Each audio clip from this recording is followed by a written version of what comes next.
হাতীবান্ধা উপজেলা কোট মসজিদের সাবেক ইমাম আবুল বাশার হুজুর আজ থেকে বিদায় নিচ্ছেন আমাদের মাঝখান থেকে। আমরা এসেছি হাতীবান্ধা মডেল মসজিদের সামনে। আপনাদেরকে একটু যদি বিস্তারিত বলি যে হাতীবান্ধা উপজেলার যে কোট মসজিদ ছিল সেই কোট মসজিদের ইমাম সাহেব 32 বছর ধরে এই মসজিদে সেবা দিয়ে গেছেন এবং এই মসজিদের ইমামতি করেছেন। তার ইমামতির বেলায় এই জামাতের মানুষ অনেকটা সন্তুষ্ট ছিল।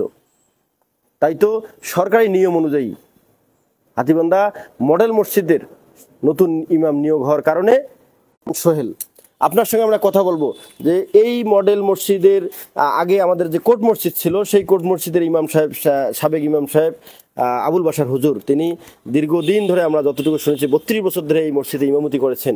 তার চলাফেরায় জামাতবাসী কতটা সন্তুষ্ট এবং আজকে তার বিদায় লগ্নে আপনার কি বলার আছে এবং কেমন আয়োজন করেছেন তাকে বিদায়ের জন্য? ধন্যবাদ জনাব আব্দুর রহিম। বিসমিল্লাহির রহমানির রহিম।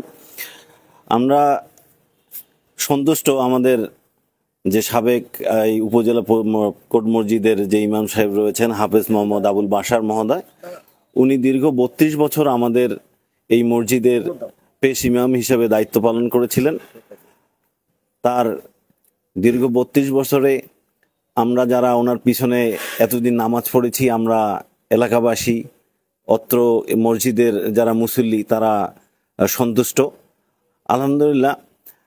সরকারি নিয়ম অনুযায়ী এখন আমাদের এখানে উপজেলা মডেল মসজিদ এবং ইসলামিক সাংস্কৃতিক কেন্দ্র হয়েছে।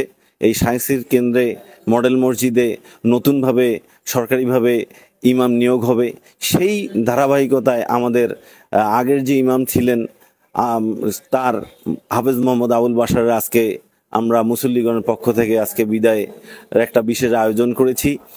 আমরা আশা করব যে উনি আগামী দিনে আমাদের সঙ্গে মুসল্লি হিসেবে আমাদের পাশে থাকবেন, আমাদের সঙ্গে নামাজ পড়বেন এবং এলাকাবাসীকে আগের মতোই সেবা দিবেন এই আশা করি। আমরা আশা করব আজকে যারা এই বিদায় অনুষ্ঠানে আমাদের আশপাশের যারা মুসল্লি আছেন এই লাইফের মাধ্যমে তাদেরকে এই বিদায় অনুষ্ঠানে আমন্ত্রণ জানাই, স্বাগত জানাই। তারা এসে যেন এই বাশার হুজুরের বিদায় লগ্নে আমাদের পাশে থাকেন এই প্রত্যাশায় আমরা করছি সব সময়।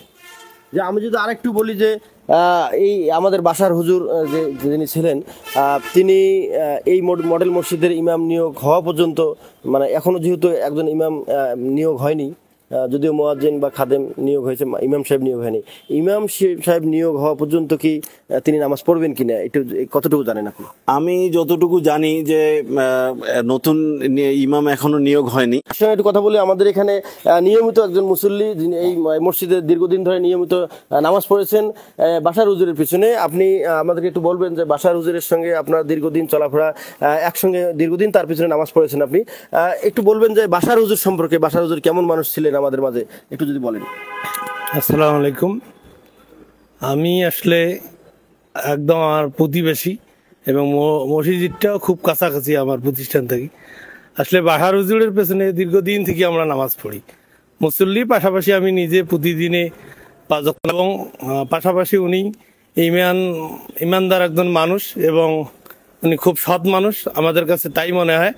আজকে তারপরেও আমাদেরকে ওনাকে বিদায় দেওয়া লাগতেছে, কারণ হলো আমরা যেহেতু মডেল মসজিদ পেয়েছি এবং নতুন মসজিদ যেহেতু নতুনভাবে ইমাম নিয়োগ হবে, সেক্ষেত্রে আমাদের বাধ্যতামূলক এবং কষ্ট নিয়ে হলেও তাকে বিদায় দেওয়া লাগতেছে।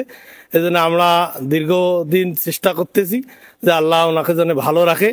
মসজিদ থেকে যদি উনি যায়ও তারপরে আমাদের কাছাকাছি যেন উনি থাকে এই আশাবাদ ব্যক্ত করছি এবং পাশাপাশি ওনার জন্য দোয়া করতেছি উনি যেন সুস্থ থাকে এবং ওনার মতো মানুষ আসলে হয় না।